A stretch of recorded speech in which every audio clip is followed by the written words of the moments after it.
நீங்க கல்யாணத்துக்கு அப்புறம் ஃபேஸ் பண்ற ஒரு கிரிட்டிக்கலான சிச்சுவேஷன் பத்தி சொல்லுங்க. கல்யாணம் ஆனதுக்கு அப்புறம் நான் ஃபேஸ் பண்ற கிரிட்டிக்கலான சுச்சுவேஷன் எங்க அம்மா வீட்டுக்கு கிளம்பி போறது தான். நான் எங்க அம்மா வீட்டுக்கு கிளம்பி போறேன்னு சொல்லி ஒரு 1 வீக் முன்னாடியாச்சும் அட்லீஸ்ட் நான் அனௌன்ஸ் பண்ணிடணும். அப்படி நான் அனௌன்ஸ் பண்ணிட்டாலே அந்த வீட்டில் வந்துட்டு ஒரு பதட்டமான சூழ்நிலை வந்து ஆரம்பிச்சிடும். நம்ம கிட்ட யாருமே வந்து மூஞ்சி கொடுத்து பேச மாட்டாங்க.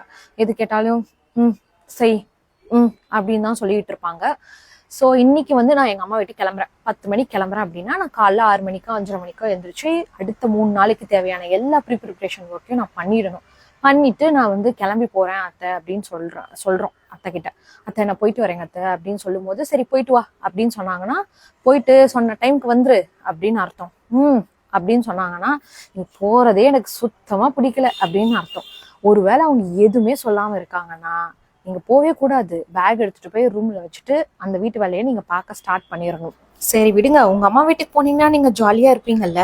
நினப்பு தான். அம்மா வீட்டுக்கு போனாலும் நம்ம நினப்பெல்லாம் இங்கதான் இருக்கும். 3 நாள்ல திரும்பி வந்துடுறோம்னு சொன்னோம்ல, அந்த 3 நாள்ல நீங்க அட்லீஸ்ட் ஒரு டைம் ஆச்சும் கால் பண்ணி பேசிடணும். அப்படி பேசல அவளை செத்தடி நீ. அதுக்கப்புறம் நம்ம ஃபோன் பண்ணி இதோ 3 நாள்ல வந்துடுறேங்க அத்தை, அதோ 2 நாள் தாங்க அத்தை வந்துருவேங்க அத்தை, இதோ 1 நாள் தான் வந்துருவேங்க அத்தை அப்படின்னு சொல்லி நம்ம வந்து அந்த அனௌன்ஸ்மெண்ட் வந்து கொடுத்துட்டே இருக்கணும். இன்னைக்கு கிளம்ப வேண்டிய நாள், நான் மதியத்துக்குள்ள வந்துருவேன் அப்படின்னு சொல்லிட்டா மதியமே போயிடணும். சாயந்தரம்லாம் ஆயிடுச்சுன்னு வைங்களேன், அவ்வளவுதான். அப்படியே சூழ்நிலை வந்து வேற மாதிரி மாறிடும். பனிப்போர் வர்றதுக்கெல்லாம் அதிக வாய்ப்பு இருக்கு.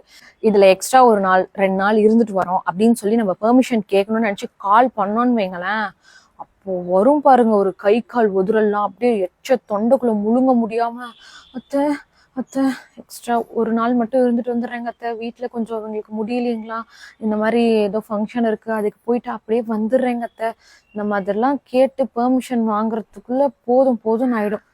இப்படி ஒரு 2-3 நாள் எக்ஸ்ட்ரா இருந்துட்டு திருப்பியும் நம்ம மாமியார் வீட்டுக்கு போறோம்னு வைங்களேன், அந்த வீட்டுல நம்ம திருப்பியும் பழைய நிலைமைக்கு வர்றதுக்கு கிட்டத்தட்ட 1 வீக்ல இருந்து 2 வீக்ஸ் வரையும் ஆயிடும். அது வரைக்கும் நம்ம அந்த வீட்டுக்கு ஏதோ கெஸ்டா தான் போயிருக்கோம் போல, நம்மள திருப்பி அனுப்பிச்சிடுவாங்க போல, இவங்கெல்லாம் நம்ம மேல ரொம்ப கோவமா இருக்காங்க, நம்ம தேவையில்லாம இங்க வந்து உட்காந்துக்கிட்டு இருக்கோம் அப்படின்ற ஃபீல் வந்து நமக்குள்ள நிறைய இருக்கும்.